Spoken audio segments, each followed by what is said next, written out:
How much does a person's private life matter when they're nominated for one of the most powerful positions in the world? A confirmation hearing for Secretary of Defense puts this question to the ultimate test, revealing a masterclass in political questioning and a case study in strategic evasion. The core issue isn't just about past mistakes. It's about whether a pattern of behavior demonstrates the judgment and integrity required to lead the nation's military. Let's watch the critical exchange that lays bare the entire conflict. Thank you, Mr. Hegseth. I'm looking forward to this opportunity to talk. I want to return to the incident that you referenced a minute ago that occurred in Monterey, California in October 2017. At that time, you were still married to your second wife, correct? I believe so. And you had just fathered a child by a woman who would later become your third wife, correct? Senator, I was falsely charged, fully investigated, and completely cleared. So you think you were completely cleared because you committed no crime. That's your definition of cleared? You had just fathered a child 2 months before by a woman that was not your wife. I am shocked that you would stand here and say you're completely cleared. Can you so casually cheat on a second wife and cheat on the mother of a child that had been born 2 months before, and you tell us you are completely cleared? Senator, how is that a complete clear? Senator, her child's name is Gwendolyn Hope Hegseth, and she's a child of God, and she's 7 years old. And she was, and you cheated on the mother of that child less than 2 months after that daughter was born, didn't you? Those were false charges. Well, it was fully investigated, and I was completely cleared. And I am so grateful for the marriage I have to this amazing woman behind me. You've admitted that you had sex at that hotel in October 2017. You said it was consensual, isn't that correct? Anything? You've admitted that it was consensual, and you were still married, and you just had a child by another woman.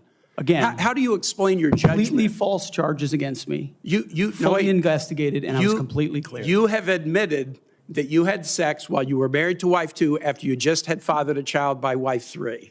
You've admitted that. Now, if it had been a sexual assault, that would be disqualifying to be Secretary of Defense, wouldn't it? It was a false claim then and a false claim now. If it had been a sexual assault, that would be disqualifying to be Secretary of Defense, wouldn't it? That was a false claim.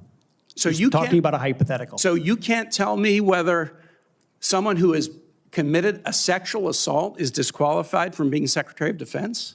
Senator, I know in my instance, and I'm talking about my instance only, it was a false claim. But you acknowledge, that you cheated on your wife and that you cheated on the woman by whom you had just fathered a child. You have admitted that. I will allow your words to speak for themselves. You're not retracting that today. That's good. I assume that in each of your weddings, you've pledged to be faithful to your wife. You've taken an oath to do that, haven't you? Senator, as I've acknowledged to everyone in this committee, I'm not a perfect person, not claiming to be. But no, I just asked a simple question. You've taken an oath like you would take an oath to be Secretary of Defense in all of your weddings to be faithful to your wife. Is that correct? I have failed in things in my life, and thankfully I'm redeemed by my Lord and Savior, Jesus Christ. In finalizing divorces from your first and second wives, were there non-disclosure agreements in connection with those divorces? Senator, not that I'm aware of. If there were, would you agree to release those first and second wives from any confidentiality agreement? Senator, it's not something I'm aware of. But if there were, you would agree to release them from a confidentiality agreement? Senator, that's not my responsibility. Did you ever engage in any acts of physical violence against any of your wives? Senator, absolutely not. But you would agree with me that if someone had committed physical violence against a spouse, that would be disqualifying to serve as Secretary of Defense, correct? Senator, absolutely not have I ever done that. You would agree that that would be a disqualifying offense, would you not? Senator, you're talking about a hypothetical. I don't think it's a hypothetical. Violence against spouses occurs every day. And if you as a leader are not capable of saying that physical violence against a spouse should be a disqualifying fact for being Secretary of the most powerful nation in the world, you're demonstrating an astonishing lack of judgment. The incident in Monterey led to a criminal charge, a criminal investigation, a private settlement, and a cash payment to the woman who filed the complaint. And there was also a non-disclosure agreement, correct? It was a confidential settlement agreement off of a nuisance lawsuit. Right. During an interview, you claimed that you settled the matter because you were worried that if it became public, it might hurt your career. Do you maintain that you were blackmailed? Senator, I maintain that false claims were made against me. And ultimately, your attorney those used false the claims, frame. I have the opportunity to attest my innocence in those false claims. But you didn't reveal any of this to President Trump or the transition team as they were considering you to be nominated for Secretary of Defense. You didn't reveal the action. You didn't reveal the criminal complaint. You didn't reveal the criminal investigation. You didn't reveal the settlement. You didn't reveal the cash payment. Why didn't you inform the commander-in-chief of the transition team of this very relevant event? Senator, I've appreciated every part of the process with the transition team. They have been open and honest with me. We've had great conversations between the two of us, and I appreciate the opportunity that President-elect Trump has given me. You chose not to reveal this, right? Because you knew it would hurt your chances. So you chose not to reveal this really important thing to the commander-in-chief and the transition team because you were worried about your chances rather than trying to be candid with the future president of the United States. Are there any other important facts that you chose not to reveal to the president-elect and his team as they were considering you to be Secretary of Defense? Senator, I sit here before you an open book, as everyone who's watched this process. With multiple non-disclosure and confidentiality agreements tying the hands of many people who would like to comment to us. Much has been made of your workplace behavior as a leader of nonprofit veterans organizations and as a Fox News contributor. Were you fired from either of the leadership positions with the nonprofits? I was the leader. I was the CEO of Concerned Veterans for America and executive director of Vets for Freedom. Were you fired from either of them? And I was never fired from a veterans organization. Do you have non-disclosure agreements with either of those organizations? Not that I'm aware of, Senator. Many of your work colleagues have said that you show up for work under the influence of alcohol or drunk. I know you've denied that, but you would agree with me, right, that if that was the case, that would be disqualifying for somebody to be Secretary of Defense. Senator, those are all anonymous false claims, and the totality they're not anonymous. The letters on the record here. They're not anonymous. On the record, people we've seen records with names Vets attached for Freedom, to them. Concerned Vets for America, and Fox News one of your colleagues working said, hard every day on behalf of one of your mission. colleagues said that you got drunk at an event at a bar and chanted, "Kill all Muslims."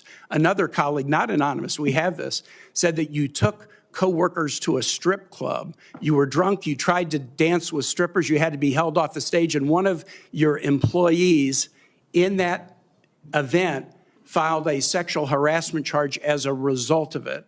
Now, I know you denied these things, but isn't that the kind of behavior that, if true, would be disqualifying for somebody to be Secretary of Defense?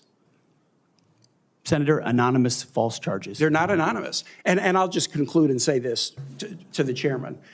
You claim that this was all anonymous. We have seen records with names attached to all of these, including the name of your own mother. So don't make this into some anonymous press thing. We have seen multiple names of colleagues consistently throughout your career that have talked about your... This wasn't just a random attack on the nominee's personal life. It was a calculated legal and ethical assault designed to dismantle his credibility. The senator's strategy is methodical. He begins with a fact the nominee has already admitted to elsewhere: cheating on his wife. This isn't an accusation. It's an established baseline of poor judgment. By securing this admission, the senator frames all subsequent denials in a context of admitted misconduct. The nominee's core defense is a simple, repeated phrase that he was falsely charged, fully investigated, and completely cleared. This is a classic deflection tactic. It sounds definitive, but the senator immediately exposes its weakness by pointing out that being cleared of a criminal charge is not the same as being cleared of the underlying behavior, which the nominee doesn't deny. This exchange is critical because the Secretary of Defense oversees the Uniform Code of Military Justice, where adultery can be a punishable offense. The senator is highlighting a massive hypocrisy. How can a man who engaged in this behavior lead an institution that could punish its soldiers for the very same thing? The two main themes the senator hammers home are judgment and integrity. He argues that the decision to have an affair shortly after the birth of a child and the decision to hide the subsequent settlement from the presidential transition team demonstrates a catastrophic lack of judgment, unfit for a cabinet secretary. This intense focus on personal character is not just political theater. It goes to the heart of civilian leadership of the military. The Secretary of Defense is the vital link between the president and the armed forces. This role demands unimpeachable integrity, not just for appearances, but for the effective functioning of the chain of command. The military operates on a foundation of trust, discipline, and honor.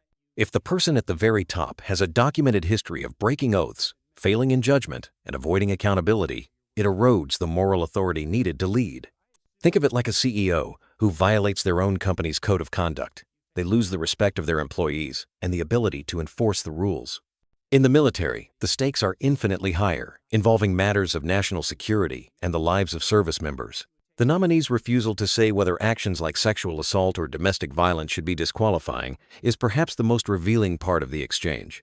By sticking to a narrow defense of his own case and calling everything else a hypothetical, he avoids endorsing the very ethical standards he would be responsible for upholding. So, what are the key takeaways from all of this? First, in a confirmation hearing for a position like Secretary of Defense, personal conduct is not a private matter. It is a direct reflection of the character and judgment required for the role. Second, observe the power of strategic repetition versus strategic deconstruction. The nominee uses a simple, deflective mantra, while the senator patiently breaks it down to expose its logical flaws. Finally, a refusal to engage with ethical principles is often more damaging than the original allegation.